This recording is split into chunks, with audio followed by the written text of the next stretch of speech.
Folks, this is Mr. MegaManFan, and instead of our usually scheduled homebrew review tonight, I've got to show you something that I don't think I could wait all the way until next Tuesday to do. Inside this box is the Super HD System 3 from Terraonion. So if you'll excuse me for 1 second, I'll get it out of the box and then we'll take a closer look. Now there are several major differences between this and the Super SD System 3. The first of which is obviously in the name itself, HD, which means now this add-on for your PC Engine or TurboGrafx 16, with an asterisk for the TurboGrafx 16, I'll get into that in a minute. Now you can do HDMI output directly from the add-on without having to use a converter like a Sega Genesis to HDMI converter cable.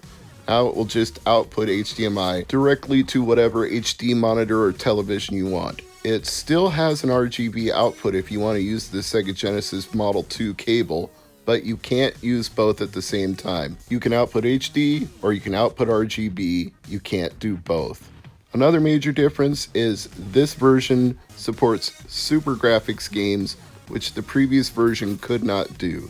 Now that's a very small library of games. There are 5 exclusive to that platform and 2 that are enhanced by that platform, Darius Alpha and Darius Plus, but only 7 total. Now if you're asking yourself why you would buy this to only play 7 games, well the first answer is obviously you wouldn't buy it to only play 7 games. You'd buy it to play all the really hard to find and difficult to pay for CD-ROM games and HuCard games that already exist. Those 7 SuperGrafx games are just a bonus. They're the cherry on top of the sundae. And speaking of cherries, there's one more thing that the HD System 3 does that the SD did not. Multiple cores. Since this is FPGA, you can load in cores for different systems. Like NES, there is a core that allows you to play NES games on your TurboGrafx 16 or PC Engine if you have the Super HD System 3 attached. Now, I said there was an asterisk about using it with TurboGrafx 16. They don't recommend it because it is such a tight fit that you could bend the pins or scratch your TurboGrafx 16. The plastic could rub against the port and do some cosmetic wear, so buyer beware of that. However, since I myself have already put a Super SD System 3 on the back of a TurboGrafx 16, I don't think I can do any more cosmetic wear to it than I've already done. So I'm going to go ahead and take that risk, even though it's not recommended, because as you can see, it's the exact same profile in size and shape, only now it's translucent blue and has that HD output. So for me, the risk involved is minimal, and the expense of acquiring a PC Engine, a power supply, and a PC Engine compatible controller more than what it would cost me to just get the Super HD System 3 and plug it into my existing TurboGrafx 16, which I might add has had all of the caps replaced thanks to Fix-It Phil.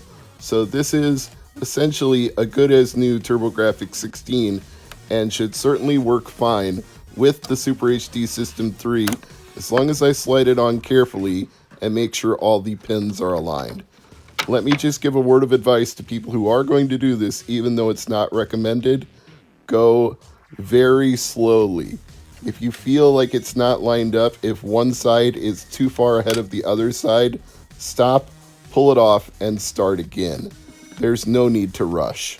If you do it slowly and carefully, the end result can be what you see here. And if something goes wrong and you don't have sound coming out, then you bent one of the pins, in which case you're going to need to take it off, bend that pin back into place, and do it again. This is a risk. This is why I'm warning you, because it actually happened to me the first time I put the Super SD System 3 on.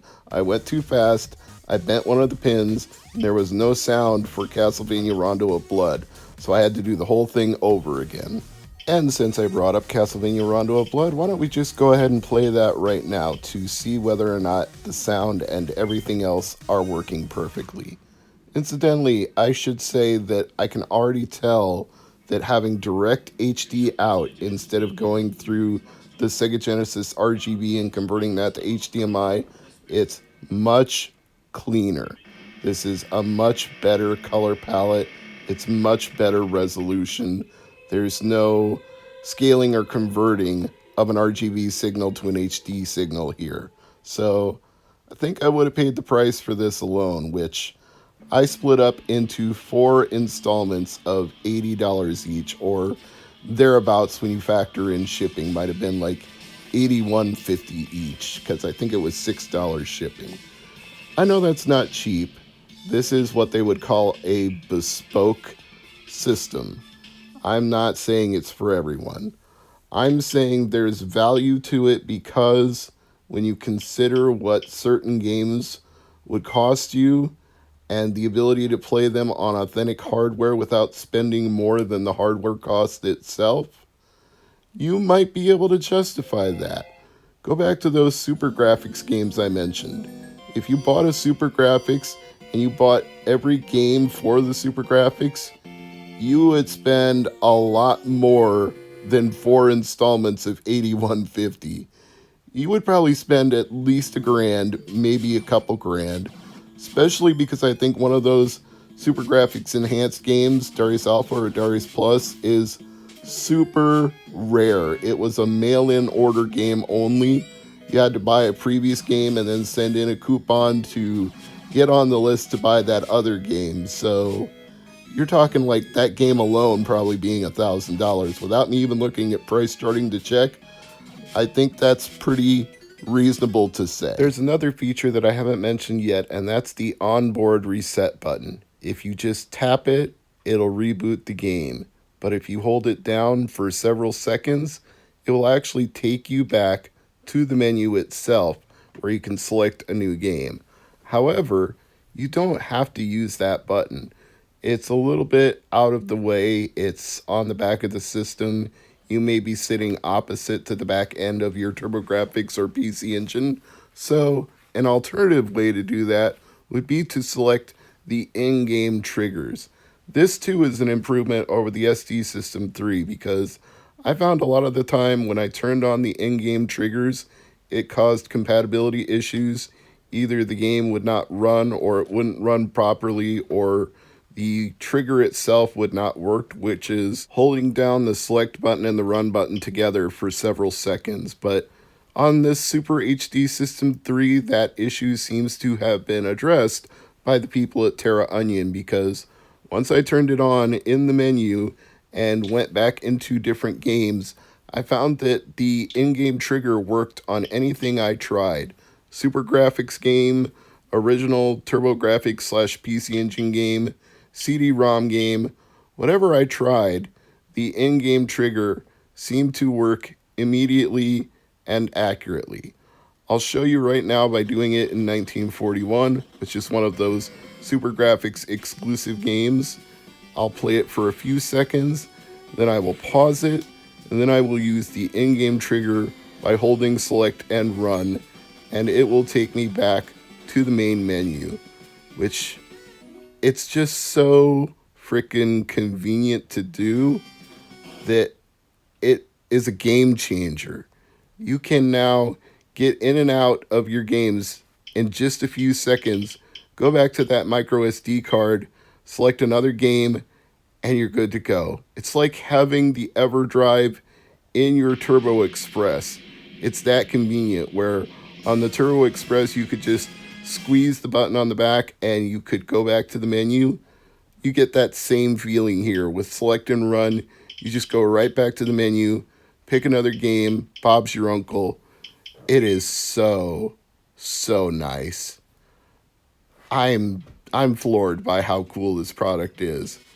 Like I said before, it's not cheap, but it is so worth it.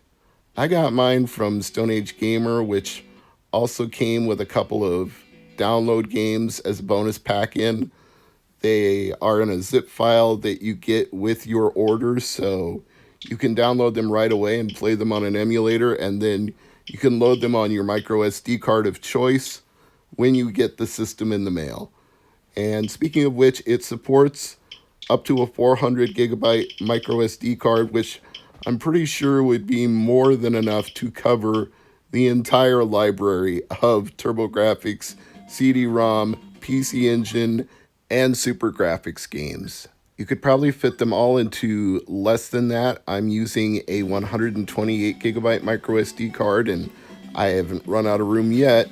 You might need more, you might need less, but you probably won't need 400. I can't imagine that scenario. I love this thing. It's not cheap, so it's not for everyone. But if there are physical games that you don't own that you would like to own eventually, this could be a good stopgap measure. I'm Mr. MegaManFan. Thanks for watching.